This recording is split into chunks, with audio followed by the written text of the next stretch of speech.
What a dooski guys, it's Feral34 back with another episode of Super Science. In case you missed it, over here on the Hybrid Network we have brought back our old series called Super Science where we talk about all things super and science. In the first episode we went and talked about green kryptonite and its effects on Superman. Links in the description below. Anyway, for today's episode we're gonna go and talk about something that a lot of people have always wondered, how does this damn thing work? And of course that thing that I'm talking about is Captain America's shield. Yield to the shield! I'm your host Feral34, this is Super Science and you're about to get educated. Probably one of the most iconic and well-known offensive and defensive weapon in history. Over the years, Captain America's shield's gone through a wide range of looks and designs, starting off with the original triangle bad-shaped look made of the bullet alloy. Most notably, however, though, Captain America's disc-shaped shield is the one that is most known and the one that really questions scientific laws and physics. No, seriously, he uses it like a glorified boomerang.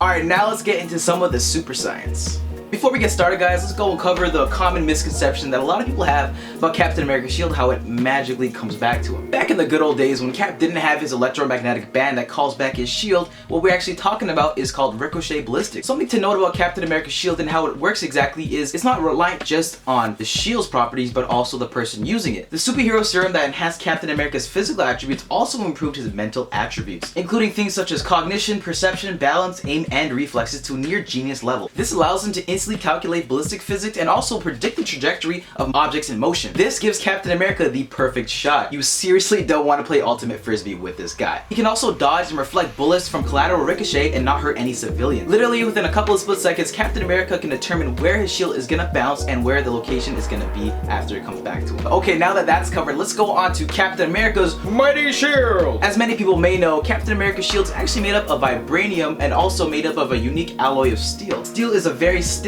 rigid, and overall hard material, which is great if you're trying to throw a shield and if you want to ricochet off of various surfaces. But something that is stiff and rigid makes for a really bad shock absorber, which Captain America's shield kinda needs. Usually for a shock absorber, you want something that's gonna cushion a blow and it's something that's generally a little soft. Alright, I have a question for you. Would you rather, I don't know, smack your head on a steer column of an automobile or an airbag?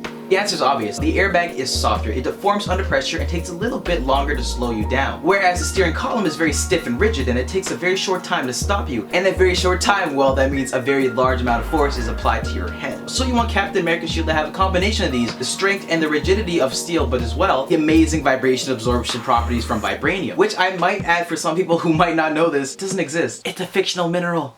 But then you have to ask the question. Energy cannot be destroyed but just transformed from one form to another. And if you take the energy from Thor's hammer hitting Captain America's shield, there's a large amount of kinetic energy in the hammer that is transferred from vibrational energy into the shield. Alright, so if the vibranium absorbs it and the energy has to go somewhere, then where does it go? Savi Mathadou, a project manager in the Materials Science Division of the United States Army Research Office and adjacent materials science professor at the NYC State University, gives an explanation on Captain America's shield and how it's able to do what it does. Over here we have a couple of quotes from Savi just talking about the shield and how it works essentially. And I quote, "From a scientific perspective, it's important to remember that we're talking from the first law of thermodynamics. Energy is conserved, it doesn't disappear, it just changes form. The absence of heat and sound means that the energy has to be absorbed somehow. The atomic bonds in the shield, which is made up of vibranium, must be able to store the energy in some form. If the energy is being stored in the bonds between the shield's atoms, that would explain the variability in the shield's physical characteristics. The other possibility is that the energy is absorbed and then immediately thrown out, just like we saw in Avengers 1 when Thor's hammer hits Cap's shield. You see this enormous blast in the visible and ultraviolet part of the spectrum. So this vibrational energy is being transformed into light energy,